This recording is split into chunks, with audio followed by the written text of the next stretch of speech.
चाणक्य नीति में आचार्य चाणक्य जी कहते हैं, राजनीति विश्व शांति के लिए, अर्थात चाणक्य यहाँ मानव मात्र की कल्याण के उद्देश्यों से लोगों के भले के लिए राजनीति के गूढ़ रहस्यों के वर्णन की बात करते हैं, जिसको जानकर मनुष्य सर्ववेता हो जाता है। सर्ववेता का अर्थ भूत, वर्तमान एवं भविष्यत का ज्ञाता हो जाना अथवा सब कुछ जानने में काफ़ी समर्थ हो जाना है। आचार्य चाणक्य ने यहाँ अत्यंत महत्वपूर्ण बात कही है कि मनुष्य को यदि राजनीति के सूक्ष्म रहस्यों का ज्ञान हो जाए तो केवल इतने ज्ञान से ही वह अपने सर्ववेता होने का मार्ग प्रशस्त कर सकता है।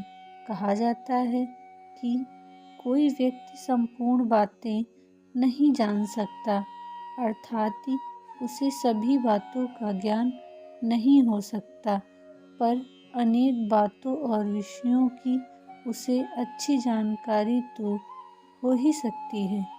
चाणक्य ने कहा है कि जो उनके ग्रंथ का अथवा राजनीति से संबद्ध उनकी बातों को जान लेगा, वह राजनीति शास्त्र का प्रखंड पंडित हो जाएगा। आचार्य चाणक्य ने इस ग्रंथ के पढ़ने वाले के लिए जीवन में सफलता प्राप्त करने के साथ साथ सर्ववेता होने की बात भी कही है। आचार्य चाणक्य कामना करते हैं कि उनके इस ग्रंथ का अध्ययन करने वाले व्यक्ति सभी कालों का ज्ञाता बन जाए। शिक्षा सुपात्र की मूर्ख शिष्य के पढ़ाने से, दुष्ट स्त्री का भरण पोषण करने से और दुखी जनों के साथ व्यवहार करने से बुद्धिमान व्यक्ति भी दुख उठाता है।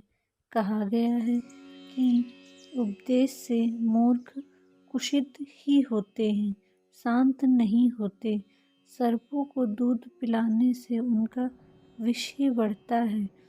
तात्पर्य यह है कि मूर्ख शिष्य को उचित बात के लिए प्रेरित नहीं करना चाहिए। इसी प्रकार दुष्ट आचरण वाली स्त्री का संग करना भी अनुचित है और दुखी व्यक्तियों के पास उठने बैठने से ज्ञानवान पुरुषों को भी दुख उठाना पड़ता है। कहा जाता है कि जिस व्यक्ति को किसी भी बात का ज्ञान नहीं है, उसे प्रत्येक बात सरलता से समझाई जा सकती है। जो व्यक्ति बहुत कुछ जानता हो, चतुर हो, उसे कोई भी बात सरलता पूर्वक समझाई जा सकती है, किंतु मूर्ख व्यक्ति को कोई भी बात समझाना अत्यंत कठिन है। आचार्य चाणक्य का कहना है कि दुष्ट स्त्री का संग करना अथवा इसका पालन पोषण करना भी दुख का कारण बन सकता है। इसी प्रकार दुखित व्यक्ति का संग करने का नतीजा भी दुख कारक ही होगा, अर्थात मूर्ख, दुष्ट स्त्री, दुखी, रोगियों, पीड़ितों एवं शोक संतप्तों के साथ व्यवहार होने में कष्ट तो होगा ही, दुखियों के साथ व्यवहार रखने से पंडित भी दुखी होगा। बुद्धिमान और विद्वान लोग मूर्खों को कभी उपदेश नहीं देते।